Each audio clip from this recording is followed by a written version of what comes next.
김건희 씨가 1심에서 징역 1년 8개월을 선고받았습니다. 도이치 주가 조작, 명태균 여론조사 수수 혐의는 무죄가 나왔지만 통일교 금품 수수 혐의는 대부분 인정됐습니다.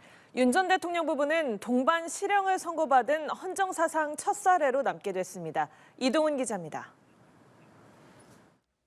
김건희 씨의 1심 선고 결과는 특검의 구형량인 징역 15년에 크게 미치지 못했습니다. 피고인은 자리에서 일어서 주시기 바랍니다. 주문, 피고인을 징역 1년 8월에 처한다. 추징금도 특검이 요청한 9억의 1% 수준인 1,281만 5천 원에 그쳤습니다. 재판부는 도이치 주가 조작 가담이나 명태균 씨 여론조사 무상수수 혐의는 모두 무죄로 판단했습니다. 통일교 측으로부터 받은 1,200만 원 상당의 샤넬 가방 한 점, 6천만 원 상당의 그라프 다이아몬드 목걸이는 받은 것으로 인정됐고 함께 전달된 청탁도 인정돼 알선수재 혐의는 유죄가 선고됐습니다. 재판부는 김 씨가 영부인으로서 높은 수준의 청렴성이 요구됨에도 지위를 영리추구수단으로 악용했다며 강하게 질타했습니다. 그러면서 검소하나 누추하지 않고 화려하나 사치스럽지 않다는 뜻의 삼국 사기에 나오는 고사성어를 인용하기도 했습니다. 고가의 사치품을 뿌리치지 못하고 수수한 다음 이를 가지고 자신을 치장하는 데 급급하였습니다. 거미불로 화이불치라는 말처럼 굳이 값비싼 재물을 두르지 않더라도 검소하게 품위를 유지할 수 있습니다. 김 씨 측은 환영의 뜻을 밝히며 유죄 판단이 나온 부분에 대해서는 항소 의지를 내비쳤습니다. 법과 양심에 따라 독립하여 재판을 해주신 재판부한테 깊은 감사의 말씀을 먼저 드립니다. 특검이 위법 수사에서 대해서 책임을 져야 될 시간이라고 생각을 합니다. 특검도 즉각 항소 의사를 밝혔습니다. 법리적, 상식적으로 납득하기 어려운 논리라며 유죄 부분에 대한 법원의 양형 판단도 사안에 비춰 매우 미흡하다고 반발했습니다. 비록 적지 않은 부분에서 무죄가 나왔지만 김건희 씨는 실형을 선고받으면서 헌정사상 전직 대통령 부부 동시 실형 선고라는 불명의 사례를 남기게 됐습니다. 연합뉴스TV 이동훈입니다. 법원은 3개 혐의 가운데 통일교 청탁 의혹 일부만 유죄로 인정하고 나머지는 모두 무죄 판단을 내렸습니다. 논란이 됐던 도이치 주가 조작의 경우 김 씨가 시세 조종 정황은 알았지만 공모를 단정하긴 어렵다고 봤는데요. 그 배경을 이채연 기자가 짚어봤습니다. 도이치모터스 사건의 핵심은 주가 조작을 알고 계좌를 빌려줬느냐, 더 나아가 공동정범으로 볼 수 있느냐였습니다.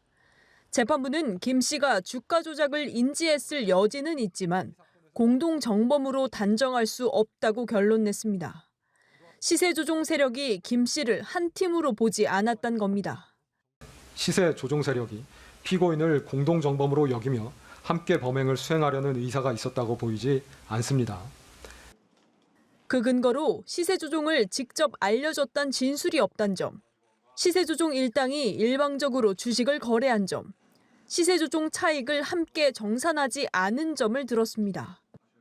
무상 여론조사 수수 혐의의 경우 여론조사를 제공한 명태균 씨가 자발적으로 배포한 거란 김 씨 측 주장에 손을 들어줬습니다.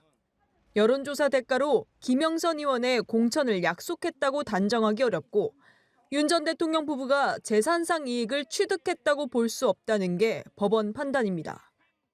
김영선에 대한 공천을 확언하였다면 명태균이 2021년 4월 2일경부터 5월 9일경까지 피고인 부부, 한모 씨 등 여러 사람들에게 지속적으로 연락하면서 김영선을 공천해 줄 것을 부탁하지는 아니하였을 것입니다.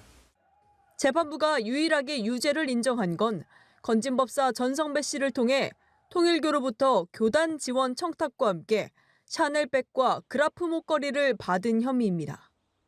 김 씨 측은 구체적인 청탁이 없었다고 주장했지만 재판부는 금품 전달 당시에는 청탁이 없었어도 이미 사전에 논의가 됐다고 봤습니다. 윤영호의 청탁을 대통령에게 전달하여 통일교를 돕도록 하는 행위였다고 보이는 점, 위 가방 등의 교부와 알선 사이에 대가 관계가 있다고 볼 수 있습니다. 김 씨 측에서 전 씨가 착복했다고 끝까지 주장한 그라프 목걸이도 전 씨가 착복할 이유가 없다며 전달됐다고 인정했습니다. 알선 수재 혐의가 일부 인정된 만큼 김 씨의 또 다른 금품 수수 의혹들에 대해서도 비슷한 판단이 이어질 가능성이 있습니다. 연합뉴스 TV 이채연입니다. 재판부는 김건희 씨가 영부인 자리에 맞지 않게 사치품을 못 뿌리치고 치장에만 급부했다고 꾸짖었습니다. 아무것도 아닌 사람이라고 주장했던 김 씨는 재판부의 질타를 들으며 한숨을 내쉬었습니다. 백유빈 기자의 보도입니다. 지난해 8월 김건희 씨는 피의자 신분으로 처음 수사기관 포토라인에 섰습니다. 이른바 V0 의혹을 의식한 듯 아무것도 아닌 사람이라고 주장했습니다. 국민 여러분께 저같이 아무것도 아닌 사람이 이렇게 심려를 끼쳐서 진심으로 죄송합니다. 하지만 재판부는 김 씨가 영부인 자리를 이용해 영리를 추구했다며 V0 의혹을 일부 인정하고 단죄했습니다. 통일교로부터 청탁과 함께 금품을 받았다며 김 씨가 끝까지 받지 않았다고 주장한 그라프 목걸이도 받았다고 판단했습니다.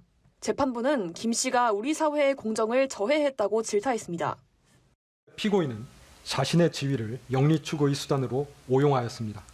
이러한 청탁과 결부되어 공여된 고가의 사치품을 뿌리치지 못하고 수수한 다음 이를 가지고 자신을 치장하는 데 급급하였습니다. 삼국사기 백제본기에 등장하는 거미불루 화이불치, 검소 하나 누추하지 않고 화려 하나 사치스럽지 않다는 뜻의 고사성어를 인용하며 영부인 지위를 망각한 김 씨의 행위를 꾸짖었습니다. 표정 변화 없이 정면만 응시하던 김 씨는 재판부의 질타가 쏟아지자 크게 한숨을 내쉬기도 했습니다. 선고가 끝나자 재판부를 향해 고개 숙여 인사한 뒤 법정을 떠났습니다. 김 씨는 선고 직후 변호인단을 통해 국민께 거듭 송구하게 생각한다며 재판부의 엄중한 지적을 겸허히 받아들이고 그 무게를 가볍게 여기지 않겠다고 밝혔습니다. 연합뉴스 TV 백유빈입니다. 김건희 씨의 선거를 놓고 더불어민주당은 사법부가 권력형 범죄에 면죄부를 줬다며 질타를 쏟아냈습니다. 동시에 사법부가 기득권 카르텔을 보호하고 있다며 강도 높은 사법개혁이 필요하다고 강조했습니다. 윤솔 기자입니다. 더불어민주당은 특검이 징역 15년을 구형한 김건희 씨가 1심에서 징역 1년 8개월을 선고받자 해괴한 판결이라며 강하게 비판했습니다. 박수현 수석대변인은 헌정사상 처음으로 전직 대통령 부부가 나란히 법적 처벌을 받은 사례라면서도 재판 결과는 많은 아쉬움을 남겼다며 사법부를 직격했습니다. 드러난 사실과도 국민과도 법 상식과도 동떨어진 판결에 깊은 유감을 표합니다. V0라 불리며 국정을 좌지우지한 김건희 씨의 위상이 훼손될까 걱정될 정도의 형량입니다. 민주당은 특히 주가 조작, 명태균 선거 개입 사건에 납득할 수 없는 법원의 판단으로 오늘 김건희는 사실상 선처받았다고 꼬집고 일부만 인정된 이른바 통일교 샤넬백 청탁 혐의도 법리에 맞지 않다고 비판했습니다. 의원들의 성토도 잇따랐습니다. 강력한 사법개혁을 주장해온 국회 법제사법위원회 여당 간사 김용민 의원은 이번 판결을 사법부의 봐줄 결심으로 규정했습니다. 사법개혁은 더 이상 선택이 아니라 필수라고도 강조했습니다. 법사위 소속 박지원 의원은 2차 특검에 불을 지른 나쁜 판결이라고 일갈했습니다. 여당 의원들은 이어 사법부가 김건희 변호인이 됐다. 가방과 목걸이만 유죄가 됐다. 김건희 앞에만 가면 한없이 작아지느냐며 판결에 불만을 드러냈습니다. 국민의힘에선 선고와 관련한 공식적인 입장을 자제하면서 결과가 나오기 전부터 말을 아꼈습니다. 사법부의 판단을 존중을 해야죠. 기본적으로. 가타부타 얘기를 한다는 게 적절치 않은 것 같고. 사건은 항소심에서 다시 다투어지겠지만 이번 선고 결과는 민주당의 사법개혁 드라이브에 또 다른 동력이 될 전망입니다. 연합뉴스TV 윤솔입니다. 오늘 법원에서는 통일교 청탁 의혹에 연루된 국민의힘 권성동 의원과 윤영호 전 세계본부장에 대한 1심 선고도 나왔습니다. 재판부는 통일교의 정치권 청탁 혐의를 모두 유죄로 인정하면서 권 의원에게 징역 2년을, 윤 전 본부장에게는 징역 1년 2개월을 선고했습니다. 안채원 기자입니다. 법원은 국민의힘 권성동 의원이 윤영호 전 통일교 세계본부장으로부터 1억 원을 받았다는 의혹을 유죄로 인정했습니다. 재판부는 국회의원이라면 헌법상 청렴 의무에 기초해 양심에 따라 국가 이익을 우선시해 직무를 수행해야 한다며 피고인의 범행은 국민의 기대와 헌법상 책무를 저버린 행위라고 지적했습니다. 또 권 의원의 검사 경력을 언급하며 자기 행위의 법적 의미를 알았을 텐데도 수사 초기부터 혐의를 부인해 비난 가능성이 크다고 강조했습니다. 그러면서 권 의원에게 징역 2년과 추징금 1억 원을 선고했습니다. 앞서 통일교로부터 금품을 받은 혐의가 인정돼 징역 1년 8개월을 받은 김건희 씨보다도 높은 형량입니다.